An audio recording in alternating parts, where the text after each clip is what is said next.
하나님 말씀 사무엘상 17장 46절 한 절의 말씀을 보도록 하겠습니다. 사무엘상 17장 46절의 말씀입니다. 다 함께 하나님 말씀 읽도록 하겠습니다. 오늘 야훼께서 너를 내 손에 넘기시리니 내가 너를 쳐서 내 목을 베고 블레셋 군대의 시체를 오늘 궁중의 새와 땅의 들짐승에게 주어 온 땅으로 이스라엘의 하나님의 계신 줄 알게 하겠고. 아멘. 함께 읽은 말씀을 중심으로 다윗과 골리앗 같은 제목으로 하나님 말씀을 나누고자 합니다. 제가 어릴 때 집에 그림 성경이 있었습니다. 그 그림 성경에는 성경의 내용을 간단한 설명으로 묘사가 있고 또 그 설명에 맞는 그림이 사파가 그려져 있었습니다. 이를테면 요셉에 대한 이야기가 있으면 요셉이 어릴 때 꿈을 꾸었는데 그 꿈은 하나님께서 요셉을 크게 들어 쓴다는 꿈이었습니다. 그런데 형들이 그 요셉을 미워해서 애굽의 노예로 팔았습니다. 노예로 끌려간 요셉은 실망하지 않고 열심히 일해서 마침내 애굽 나라의 총리가 되었습니다 하면서 요셉이 가마를 타고 총리가 된 그림을 보여주는 그와 같은 그림 성경이었습니다. 그런데 대부분의 그림은 기억이 나지 않고 이야기도 별로 기억나지 않습니다. 하지만 한 가지 생생하게 생각나는 그림이 있는데 바로 어린 소년 골리앗과 아주 크기가 장대한 어린 소년 다윗과 크기가 장대한 골리앗과의 그 전투 장면이었습니다. 그 그림이 어찌나 생생하게 그려져 있는지 한눈에 봐도 어떻게 이 조그만 아이가 저 큰 어른에게 이길 수 있을까 하는 생각이 들 정도로 세세하게 그림으로 묘사를 해놓고 있었습니다. 제가 초등학교 3학년 때 그 당시 주일학교에서는 어린이 수요 예배가 있었습니다. 당시에는 수요 예배가 낮에 있지 않고 저녁 7시에 있었는데 그 저녁 때 수요 예배 오실 때 아이들을 데리고 오는 경우가 있는데 그 아이들을 예배하기 위해서 수요 저녁 예배가 생겼습니다. 그때 신학을 공부하시던 오관진 선생님이라는 분이 계셨는데 그 선생님께서 아이들에게 설교 말씀을 하시는데 어찌나 생생하게 설교 말씀을 잘 전해주셨는지 지금도 그 선생님이 침을 튀겨가며 말씀을 전하고 또 너무나도 재미있게 성경을 풀어서 말씀을 하신 내용이 제 마음속에 남아 있습니다. 그때도 가장 제 마음에 강하게 각인된 성경 이야기가 다름 아닌 다윗과 골리앗의 싸움이었습니다. 그 선생님께서 어찌나 생생하게 말씀을 잘 전하시는지 사실은 제가 지금 알고 있는 성경 이야기의 대부분은 그때 초등학교 3학년 때 그 선생님으로부터 들은 이야기가 제 마음속에 그대로 남아 있습니다. 오늘 우리가 함께 공부하는 또 나누게 되는 말씀의 주제가 이 다윗과 골리앗의 싸움입니다. 이 다윗과 골리앗 싸움을 통해서 하나님께서 택하신 다윗이 마침내 이스라엘 역사의 전면에 서게 되는 쾌거를 이루게 됩니다. 아울러서 이 다윗과 골리앗 싸움을 통해 하나님께서 일하시는 방법을 우리에게 알려주게 됩니다. 보세요. 우리가 전장의 말씀에서 하나님께서 사무엘을 통해서 다윗에게 기름을 붓게 하시고 이스라엘의 왕으로 삼게 하시는 내용을 보게 됩니다. 위로 7명의 형들이 있었지만 하나님은 외모를 취하지 않으시고 마음 중심을 보시는데 하나님은 다윗의 마음 중심을 보시고 하나님을 사랑한 다윗, 메사의 성실한 다윗을 미리 아시고 그에게 기름을 붓게 하셨습니다. 하지만 하나님께서 택하셨다고 해서 그것만으로 전부가 아니죠. 사실 우리가 지금도 예수님을 믿을 때 예수님 믿어 하나님의 자녀가 된 것은 하나님의 뜻대로 누구에게나 하나님께 주시는 은혜의 선물이 아니겠습니까? 내가 잘나서 똑똑해서 하나님 앞에 행한 것이 많아서 택함받아 하나님의 자녀가 된 것이 아닙니다. 못났음에도 부족함에도 연약함에도 웬 말인지 웬 일인지 하나님께서 나를 택하여 하나님의 자녀 삼아주시고 하나님의 백성 되게 하셨죠. 하지만 지금 이 시대에도 하나님께서 택하시는 사람, 하나님께서 쓰시는 사람은 아무나 쓰시는 것이 아닙니다. 하나님께서 보시고 그의 마음 중심을 보시고 하나님께 쓰임받을 자격이 있는 사람을 택하여 하나님 일을 하시게 됩니다. 그런데 이처럼 하나님께서 택하셨다고 해서 이것으로 끝나는 것이 아닙니다. 하나님께 택함 받은 사람일지라도 자신이 최선을 다해 노력하지 않으면 하나님께 인정받고 하나님께 더 크게 쓰임받을 수가 없습니다. 즉 하나님의 택하심 플러스 사람의 노력이 필요하다는 것이죠. 다윗은 그의 마음 중심을 보시고 하나님께서 택하셔서 기름을 붓게 했습니다. 하지만 하나님께서 기름을 부으셨다고 해서 그것으로 전부가 아니었습니다. 이때부터 다윗의 피눈물 나는 노력과 수고가 있게 됩니다. 그 첫 번째 시도가 골리앗과의 싸움이었습니다. 자, 이제 우리는 본격적으로 다윗이 어떻게 이스라엘 나라의 왕이 되는지, 하나님께서 기름을 부어서 그로 왕이 되도록 택하셨지만 그 택함 받은 다윗이 왕이 되기까지 얼마나 많은 시련과 수고를 겪어야 되는지 함께 공부하도록 하겠습니다. 그 첫 번째 내용이 다윗과 골리앗의 싸움입니다. 먼저 오늘 말씀 1절로 11절 말씀에 골리앗이 등장하는 내용이 나옵니다. 블레셋과 이스라엘과의 전투가 또 한 번 시작이 됩니다. 1절로 2절 말씀, 블레셋 사람들이 그들의 군대를 모으고 싸우고자 하여 유다의 석한 소고에 모여 소고와 아세가 사이에 에베스 담밈에 진침해 사울과 이스라엘 사람들이 모여서 엘라 골짜기에 진치고 블레셋 사람들을 대하여 전열을 벌였으니, 그 이전에 블레셋과의 전투에서도 양친형이 대치하고 있다가 싸움을 벌이게 됩니다. 이와 같은 진을 치고 서로 대치하는 형국은 고대 전투에서 동서양을 막론하고 계속 이어지는 전쟁의 형세였습니다. 이번에도 예외 없이 블레셋과 이스라엘 군대가 양쪽에 진을 치고 서로 대치하고 있었습니다. 3절 말씀, 블레셋 사람들은 이쪽 산에 섰고 이스라엘은 저쪽 산에 섰고 그 사이에는 골짜기가 있었더라. 서로 양 군대가 진영을 맞서서 대치하고 있었지만 싸움은 그렇게 금방 벌어지는 것이 아닙니다. 서로가 서로의 약점을 찾고 언제가 가장 우리가 이길 수 있는 기회인지를 계속 호시탐탐 노리고 있는 것이죠. 그런데 이 대치 상태에서 거인 골리앗이 등장하게 됩니다. 4절로 7절 말씀, 블레셋 사람들의 진영에서 싸움을 도두는 자가 왔는데 그의 이름은 골리앗이요 가드 사람이라.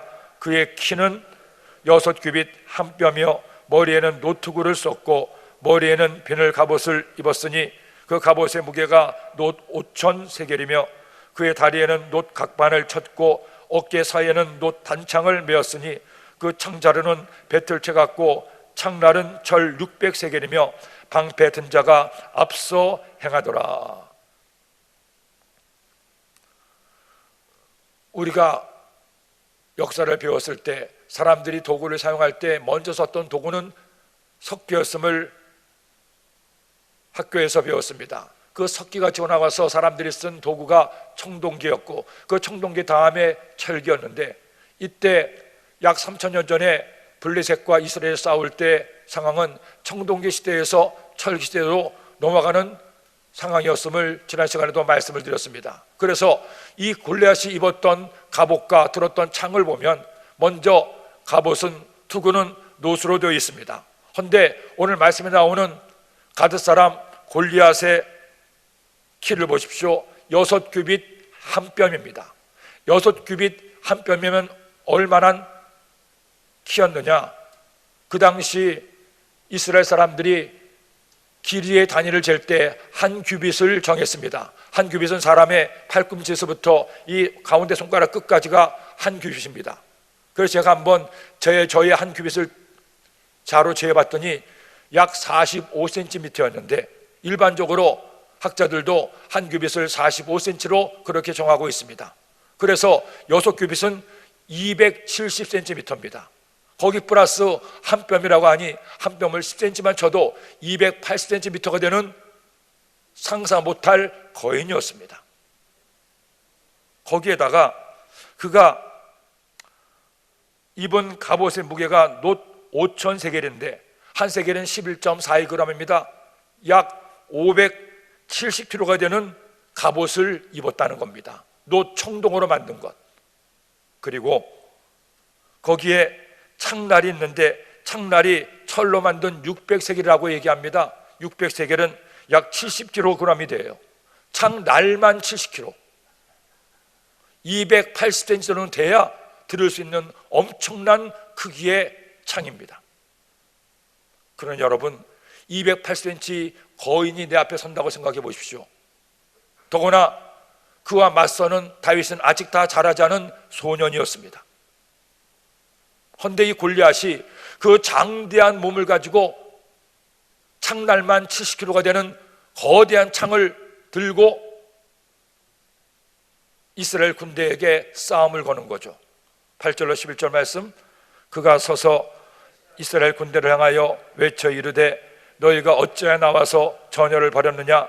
나는 블레셋 사람이 아니며 너희는 사울의 신복이 아니냐? 너희는 한 사람을 택하여 내게로 내려보내라.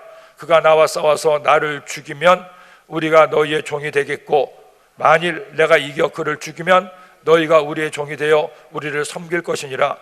그 블레셋 사람이 또 이르되 내가 오늘 이스라엘의 군대를 모욕하였으니 사람을 보내어 나와 더불어 싸우게 하라 한지라. 사울과 온 이스라엘이 블레셋 사람의 이 말을 듣고 놀라 크게 두려워하느니라. 굳이 모두 함께 싸울 필요가 있느냐? 1대1로 한번 맞붙어 싸우자. 그래서 장군끼리 싸워서 이긴 사람이 승자가 되고 나머지는 노예가 되게 하자. 그만큼 이 골리앗은 자신이 있었던 겁니다. 누가 감히 나에게 덤벼들고 대항할 수가 있느냐? 그런데 이 말을 들은 사울 왕과 이스라엘은 감히 와서 싸울 생각도 하지 못합니다. 벌써 보고질에 겁을 먹은 거죠. 싸울 용기도 엄두도 내지 못하고 있었습니다. 바로 이때 드디어 다윗이 등장하게 됩니다. 12절로 40절 말씀에 다윗이 이스라엘 진영에 찾아오는 내용이 나옵니다. 먼저 12절로 16절 말씀 읽겠습니다. 다윗은 유다 베들레헴 에브라 사람 이세라는 사람의 아들이었는데 이세는 사울 당시 사람 중에 나이가 많아 늙은 사람으로서 8 아들이 있는 중 그 장성한 세 아들은 사울을 따라 싸움에 나갔으니 싸움에 나간 세 아들의 이름은 장자 엘리압이요 그 다음은 아비나답이요 셋째는 삼마며 다윗은 막내라. 장성한 세 사람은 사울을 따랐고 다윗은 사울에게로 왕래하며 베들레헴에서 그의 아버지의 양을 칠 때 그 블레셋 사람이 40일을 조속으로 나와서 몸을 나타내었더라. 이렇게 블레셋 사람이 나와서 싸울 때 하나님께서 드디어 하나님께서 택하신 다윗을 블레셋과의 싸움으로 인도하기 위해서 그의 걸음을 인도하시게 됩니다. 여러분, 하나님께서 우리 사람을 들어서실 땐 그 모든 걸음을 하나님께서 인도하심을 꼭 기억하십시오. 그냥 되는 것이 아니라 하나님께서 우리를 인도하셔서 결국 하나님의 뜻을 이루게 하시니 우리는 그 인도하심에 순종하고 그 뜻대로 사는 우리 모두가 되기를 예수님의 이름으로 축원합니다. 그렇게 다윗이 세 형들이 있는 전쟁터로 나가게 되는 내용이 이제 17절로 22절 말씀에 나오게 됩니다. 읽겠습니다.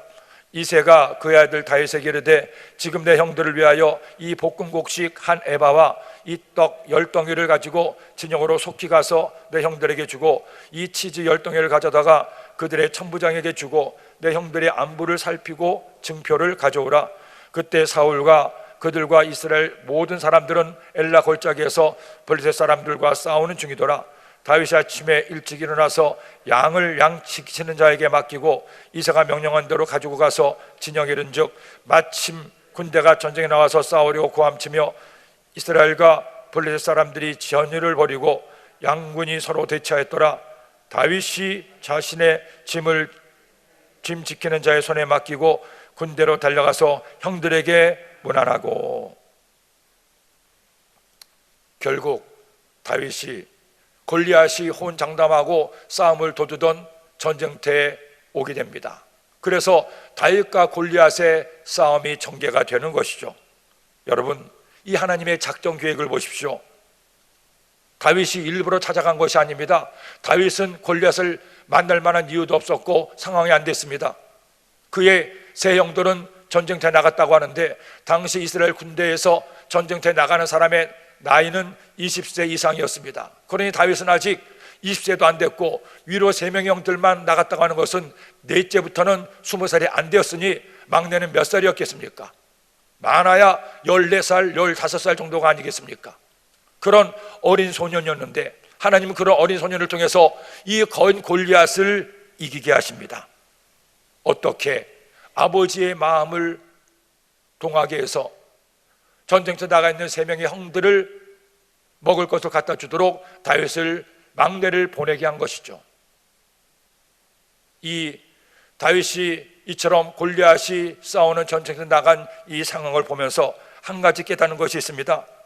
결국 하나님이 인도하시고 하나님이 뜻이면 모든 것이 마치 순풍에 돈 탔듯 하나 아름답게 잘 진행된다는 것입니다.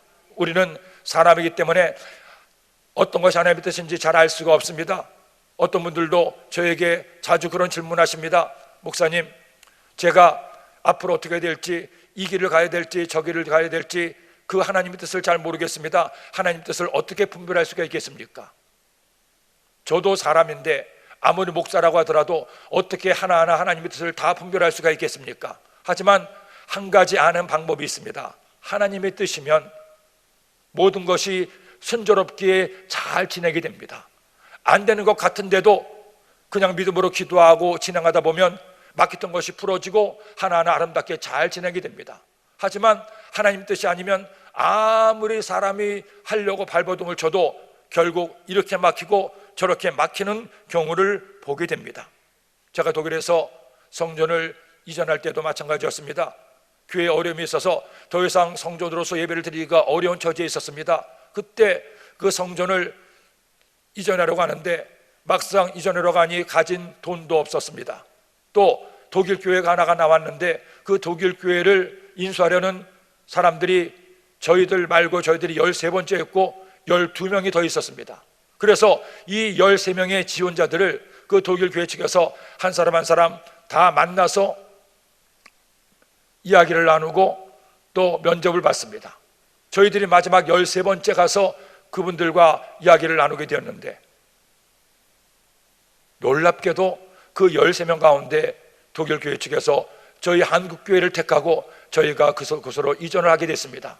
근데 그 당시 수중에 돈도 없었습니다. 100만 유로가 있어야 되는데 100만 유로는커녕 1만 유로도 채 없었습니다. 그래서 그때 우리가 성전은 이전하기로 하는데 돈을 도저히 줄 수가 없고 어떻게 계약금 10만 유로를 줄 수가 있는데 그 이상은 현재로서는 줄 수가 없다. 나중에 몇 년씩 차를 두고 줘도 되겠느냐 물어봤더니 또 그것도 역시 그렇게 하라고 얘기해서 10분의 1 되는 금액만 주고 먼저 성전을 이전하고 나서 그 다음에 저희들이 자금 계획을 해서 그 남은 잔금을 치를 수가 있었습니다. 그 일련의 과정을 쭉 보면서 한 가지 깨달은 것이 하나님께서 인도하시면 아무리 안 되는 것 같아도 결국 하나님의 도우심에 따라 일이 이루어지는구나. 그렇게 막상 이전을 했는데 겨울이 되니까 여름에 이전하고 그 상황을 몰랐는데 겨울이 되니까 보일러를 떼야 됐습니다. 그런데 40년 된 이 석유 보일러가 얼마나 기름을 많이 먹는지 아무리 기름을 넣어서 떼도 성전이 추워서 예배를 드릴 수가 없습니다. 한겨울을 지내면서 많은 성도님들이 목사님 추워서 교회 못 나오겠습니다. 어떻게 대책을 구하세요? 했는데 성전 잔금도 아직 다 치르지 못했는데 보일러 수리는 또 몇십만 유로가 되니까 할 수가 없었습니다. 그런데 어느 날 이것 때문에 기도하던 중에 두 사람이 제 사무실을 찾아왔습니다. 어떻게 왔냐고 했더니 자기들이 독일 도시가스 회사에서 나왔는데 여기 혹시 보일러가 석유가 아니냐고 물어봅니다. 석유라고 얘기하니까 석유 보일러를 떼도 더워지지 않지 않느냐고 물어봐서 그렇다고 얘기하니 그러면 자기들이 보증하고 13년간 부달로 해서 갚도록 해줄 테니까 성전 보일러를 가스보일러로 바꾸겠냐고 물어보는 겁니다. 저희들은 그 말을 듣고 무조건 땡큐해서 그래서 일부러 도시선도 다 교회 안까지 깔아주고 자기들이 보증해서 13년을 할부로 해서 나누어서 공사를 하고 그렇게 교체하고 나니 저희들이 계산해 보니까 13년간 매월 내는 액수보다 이전에 석유 보일러 때 기름값으로 내던 돈이 더 많았습니다. 그러니 훨씬 더 새 보일러로 바꿨는데도 가격은 더 절감됐고, 더구나 그 당시 최신 공법으로 해서 이 위에서 온기가 내려오는 방식으로 했는데 한 5분만 틀어도 더워서 제발 꺼달라고 해서 더 이상 추위 걱정을 하지 않고 그 후로도 예배를 드리게 됐습니다. 아마 그 13년간 13년이 지났으니 지금 다 갚았겠네요. 그때 그와 같은 상황을 보면서 야, 하나님께서 하시면 못하실 일이 없고 이렇게 하나님 뜻 가운데 잘 진행되는구나. 여러분, 하나님의 뜻은 우리가 다 모르지만 중요한 것은 우리가 하나님께 뜻을 묻고 묵묵히 나의 최선을 다하면 하나님의 뜻이면 하나님께서 가장 좋은 길로 인도해 주십니다. 염려하지 마십시오. 걱정하지 마십시오.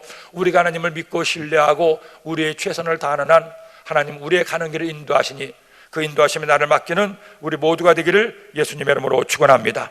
이렇게 다윗이 하나님 인도하심에 따라 갔습니다.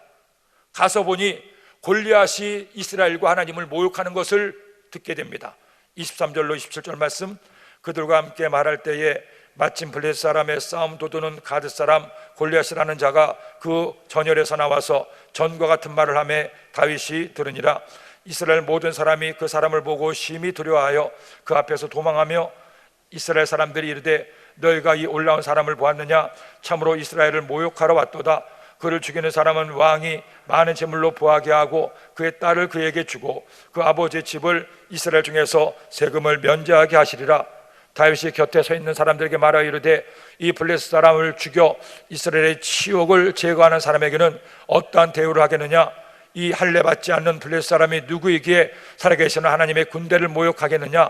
백성이 전과같이 말하여 이르되 그를 죽이는 사람에게는 이러하게 하시리라 하니라. 골리앗이 이처럼 화를 돋우고 싸움을 돋우는데 아무도 대항하는 사람이 없습니다. 그런데 다윗이 그 말을 듣고 열을 받아서 곁에 있는 사람에게 말하는 겁니다. 이 블레셋 사람을 죽여야 되지 않겠느냐? 그런데 이 말을 마침 형 엘리압이 옆에서 들었습니다. 그리고 오히려 그렇게 말하는 다윗을 보고 화를 내죠. 28절로 30절, 큰형 엘리압이 다윗이 사람들에게 하는 말을 들은지라 그가 다윗에게 노를 바라 이르되 내가 어찌하여 이리로 내려왔느냐? 들에 있는 양들을 누구에게 맡겼느냐? 나는 내 교만과 내 마음의 완악함을 아노니 내가 전쟁을 구경하러 왔도다. 다윗이 이르되 내가 무엇을 하였나이까? 어찌 이유가 없으리까? 하고 돌아서서 다른 사람을 향하여 전과 같이 말하며 백성이 전과 같이 대답하니라. 엘리압이 다윗의 말을 듣고 오히려 그를 꾸짖습니다. 그리고 네가 교만하고 완악하다고 얘기하죠. 이미 엘리압은 사무엘이 다윗에게 기름 부었음을 알고 있습니다. 자기인 줄 알았는데 자기가 아니라 7명의 형들을 지나치고 막내 다윗이 기름을 부음을 받았을 때 속으로 얼마나 열을 받았겠습니까? 그 마음이 그대로 나타나서 시기하고 질투하고 있는 거죠. 엘리압은 이처럼 질투했지만 그 말을 들은 다른 사람이 사울에게 말을 전합니다. 31절 말씀, 어떤 사람이 다윗이 한 말을 듣고 그것을 사울에게 전하였으므로 사울이 다윗을 부른지라. 사울을 만난 다윗이 어떻게 얘기합니까? 32절 말씀, 다윗이 사울에게 말하되 그로 말미암아 사람이 낙담하지 말 것이라 주의 종이 가서 저 블레셋 사람과 싸우리다 하니. 여러분, 이 어린 소년 다윗을 보세요. 아직 20살도 안 된 14살, 15살의 이 어린 소년이 아무도 맞서지 못하는데 용기 있게 내가 싸우겠다고 호언장담을 하게 됩니다. 왜 하나님께서 많은 이스라엘 백성들 가운데 다윗을 택했습니까? 8명의 아들들 가운데 막내 다윗을 택한 이유가 뭡니까? 다윗의 마음 중심에 이런 용기와 담대함이 있었기 때문입니다. 조용기 목사님의 영어 이름은 폴 조입니다. 바울 조입니다. 평소에 목회자이자 선교사였던 바울을 존경해서 바울처럼 세계 만방에 나가서 복음을 전하기 위해서 이와 같은 폴이라는 이름을 영문 명으로 했었습니다. 그러다가 한 번은 목사님의 그 영문명을 바꿀 때가 있었습니다. 그때 무엇으로 바꿨느냐? 데이비드로 바꿨습니다. 데이비드가 바로 다윗입니다. 그러고 보니 조용기 목사님의 성함도 용기 아닙니까? 물론 그 용기가 한문으로 같은 용기는 아니지만 그래도 한글로 용기 아닙니까? 그래서 용기는 다윗이라고 이름을 바꾼 건지, 사실은 그것은 아니고 다윗이 하나님께 사랑을 받고 하나님을 사랑했기에 조 목사님도 그 당시에 다윗처럼 하나님께 사랑받고 하나님을 사랑하기 위해서 데이비드라고 이름을 바꿨다고 말씀을 하신 적이 있습니다. 여튼 어찌됐든 조규 목사님이 기독교 2000년 역사상 가장 큰 교회를 섬기게 될 수 있었던 결정적 이유 중 하나는 그분의 용기와 담대함이었습니다. 하나님께 주시는 믿음을 가지고 하나님을 굳게 신뢰하고 용기를 내서 담대하게 문제와 맞서 싸웠죠.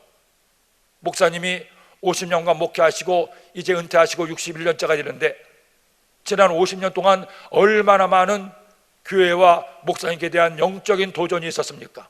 그때마다 무섭다고 두렵다고 뒤로 물러나지 않았습니다. 중도에 포기하지 않습니다. 끝까지 문제와 맞서 싸웠을 때 마침내 모든 환난을 극복하고 하나님의 도우심으로 하나님이 기뻐하신 교회를 세울 수가 있었습니다. 여러분, 그리스도인들은 용기 있는 사람이 되어야 됩니다. 그리스도인들의 용기의 배후에는 우리의 주님 예수 그리스도가 계십니다. 그러니 나는 두려워하고 나는 겁을 내고 나는 뒤로 숨는 겁쟁이일지 몰라도 우리와 함께 계시는 하나님은 강하고 크시니 그 하나님을 믿고 담대하게 문제와 맞서 싸우는 용기 있는 성도가 되기를 예수님의 이름으로 축원합니다. 이렇게 다윗이 용기 있게 나가자 사울이 처음에는 승낙하지 않습니다. 33절 말씀, 사울이 다윗에게 이르되 내가 가서 저 블레셋 사람과 싸울 수 없으리니 너는 소년이요 그는 어려서부터 용사임이라. 하지만 이때 이제 다윗의 멋진 고백이 나옵니다. 저는 이 사무엘상 17장의 말씀을 볼 때마다 막 가슴에서 뭔가가 치밀어 오르는 것을 느낍니다. 맞아, 이렇게 살아야 돼. 이런 믿음으로 살아야 돼. 어떻게 얘기합니까? 34절로 37절 말씀, 다윗이 사울에게 말하되 주의 종이 아버지의 양을 지킬 때에 사자나 곰이 와서 양떼에게서 새끼를 물어가면 내가 따라가서 그것을 치고 그 입에서 새끼를 건져내었고 그것이 일어나 나를 해오고자 하면 내가 그 수염을 잡고 그것을 쳐 죽였나이다. 주의 종이 사자와 곰도 쳤은즉 살아계시는 하나님의 군대를 모욕한 이 할례받지 않은 블레셋 사람이리까 그가 그 짐승의 하나와 같이 되리이다. 또 다윗이 이르되 야훼께서 나를 사자의 발톱과 곰의 발톱에서 건져내셨은즉 나를 이 블레셋 사람의 손에서도 건져내시리이다. 사울이 다윗에게 이르되 가라, 야훼께서 너와 함께 계시기를 원하노라. 내가 양떼를 돌볼 때 사자나 곰이 와서 양떼를 해치려 가면 내가 그것들을 치고 입에서 새끼를 건져내고 수염을 잡고 옷을 쳐 죽였습니다. 사자와 곰도 쳤는데 살아계신 하나님의 군대를 모욕한 저 할례받지 않은 블레셋 사람을 하나님께서 내버려 두시겠습니까? 나는 승리할 수가 있습니다. 다윗의 용기의 비결은 하나님께 대한 전적인 신뢰였습니다. 그리고 마침내 사울의 승낙을 받아 물맷돌과 막대기로 대결에 나서게 되죠. 그런데 사울이 군복을 입히러 가는데 입어보니까 도무지 맞지가 않습니다. 결국 그는 매끄러운 돌 5개를 골라서 물매를 가지고 또 한쪽 손에는 막대기를 가지고 가게 됩니다. 그리고 마침내 다윗이 골리앗을 죽이게 됩니다. 41절 58절 말씀이 나오는데 이처럼 다윗이 나서자 골리앗이 다윗을 보고 기가 막혀 비웃습니다. 41절로 44절 말씀 읽겠습니다. 블레셋 사람이 방패든 사람을 앞세우고 다윗에게로 점점 가까이 나아가니라. 그 블레셋 사람이 둘러보다가 다윗을 보고 업신여기니 이는 그가 젊고 붉고 용모가 아름다움이라. 블레셋 사람이 다윗에게 이르되 내가 나를 게으르 여기고 막대기를 가지고 내게 나왔느냐 하고 그의 신들의 이름으로 다윗을 저주하고 그 블레셋 사람이 또 다윗에게 이르되 내게로 오라. 내가 내 살을 공중의 새들과 들짐승들에게 주리라 하는지라. 골리앗이 보니까 40일 동안 싸워주고 했는데 40일 만에 온 이스라엘의 용사가 조그마한 소년입니다. 갑옷도 입지 않고 막대기 하나 들고 나왔어요. 이놈아, 네가 나를 무슨 개로 짐승을 하느냐? 어떻게 너같이 조그만 애가 왔느냐? 그리고는 그를 죽이려고 혼장담하는 겁니다. 그때 다윗의 이 위대한 선포를 보십시오. 45절로 47절 말씀. 다윗이 블레셋 사람에게 이르되 너는 칼과 창과 단창으로 내게 나오거니와 나는 만군의 야훼의 이름 곧 내가 모욕하는 이스라엘의 군대 하나님의 이름으로 내게 나아가노라. 오늘 야훼께서 너를 내 손에 넘기시리니 내가 너를 쳐서 내 목을 베고 블레셋 군대의 시체를 오늘 공중에 세워 땅의 들짐승에게 주어 온 땅으로 이스라엘에게 하나님이 구세신 줄 알게 하겠고 또 야훼의 구원하심이 칼과 창에 있지 아니함을 이 무리에게 알게 하리라. 전쟁은 야훼에게 속한 것인즉 그가 너희를 우리 손에 넘기시리라. 야훼의 구원하심이 칼과 창에 있지 아니함을 이 무리에게 알게 하리라. 전쟁은 야훼에게 속한 것인즉. 여러분, 이 다윗의 고백을 보세요. 다윗은 이미 싸움에서 이겼습니다. 어떻게 다윗이처럼 용기 내어 담대하게 나갈 수가 있습니까? 하나님께 대한 철저한 신뢰와 믿음입니다. 결국 믿음이 문제를 이기게 합니다. 믿음이 어떤 골리앗 같은 어려움도 극복하게 하는 위대한 승리의 비결이 됩니다. 그러므로 여러분, 우리가 주님 믿으며 살면서 어떤 태산 같은 문제가 있다고 하더라도 절대로 낙심하지 마세요. 어떤 문제도 하나님보다 클 수가 없습니다. 나를 괴롭히고 나를 대적하는 어떤 사람도 하나님보다 클 수가 없습니다. 우리가 그 하나님을 믿고 하나님을 신뢰하고 다윗처럼 담대하게 문제와 맞서 싸우면 주님이 우리의 손을 들어주시고 마침내 승리하게 해주십니다. 요즘 우리 대한민국이 정치적으로, 외교적으로, 안보적으로 심각한 위기에 직면해 있습니다. 많은 분들이 걱정하고 염려합니다. 이러다가 북한의 적과 통일되는 것은 아닌지, 이러다가 나라가 잘못되는 것은 아닌지 염려하시는 분이 있습니다. 그럴 때마다 제가 말씀을 드립니다. 염려하지 마십시오. 걱정하지 마십시오. 제가 그렇게 말씀드리는 근거는 바로 우리 대한민국을 지키는 하나님이 계시기 때문입니다. 1950년 6.25 전쟁 때 우리나라는 북한의 침략으로 3일 만에 서울에 함락되고 파죽지세로 밀려드는 북한군에 의해서 저 남쪽 대구와 부산을 중심으로 그 조금 전체 한반도 면적의 거의 50분의 1 정도밖에 남지 않고 다 점령을 당하고 말았습니다. 그때 대통령을 비롯한 모든 나라의 리더들이 한국 교회에다가 기도를 요청하고 전 기독교도가 하나님 앞에 기도했습니다. 이 땅을 저 북한의 침략으로부터 지켜달라고, 하나님께서 도와달라고 기도했죠. 그 당시 김일성은 완전히 남한을 적화시키고 8.15 해방을 서울에서 하자고 그렇게 호언장담을 했었습니다. 그런데 그렇게 낙동강 방어선이 무너지지 않고 3개월을 견딘 끝에 마침내 9월 15일 날 인천 상륙 작전을 통해서 다시 한번 우리나라는 위기에서 탈출하게 됩니다. 세계 전장 역사에서 이 인천 상륙 작전만큼 기가 막힌 정전이 없다고 할 만큼 세계 전쟁사에 남은 대단한 작전이었습니다. 어떻게 그런 쾌거를 이룰 수가 있었습니까? 저쪽엔 하나님이 없었지만 우리 남한은 하나님이 계셨기 때문입니다. 앞으로도 여러분, 기도하는 1천만 그리스도인이 있기 때문에 우리나라는 망하지 않고 결국 모든 것이 합력하여 선을 이루게 될 줄로 믿습니다. 오늘 말씀에도 이와 같이 골리앗이 맞서 싸웠지만 마침내 하나님을 경외한 다윗을 통해서 골리앗은 물맷돌에 맞아 죽임을 당하고 여세를 몰아 이스라엘 군대가 블레셋 군대를 쳐서 대승을 거두게 됩니다. 그리고 다윗은 드디어 이스라엘 역사의 전면에 서서 모든 사람들에게 인정받는 소년 장군이 됩니다. 우리도 주님 믿으며 살면서 오늘 이 다윗을 꼭 기억하십시오. 절대로 문제 때문에 두려워하고 뒤로 물러서지 마십시오.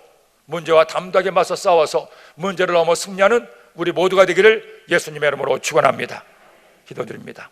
하나님 아버지, 감사합니다. 오늘도 주의 말씀을 받았으니 이 말씀 마음에 꼭 적여서 다윗처럼 용기 있게 담대하게 주님 믿고 나아가 승리하는 주의 백성 되게 하여 주옵소서. 그런 오늘이 되게 하여 주옵소서.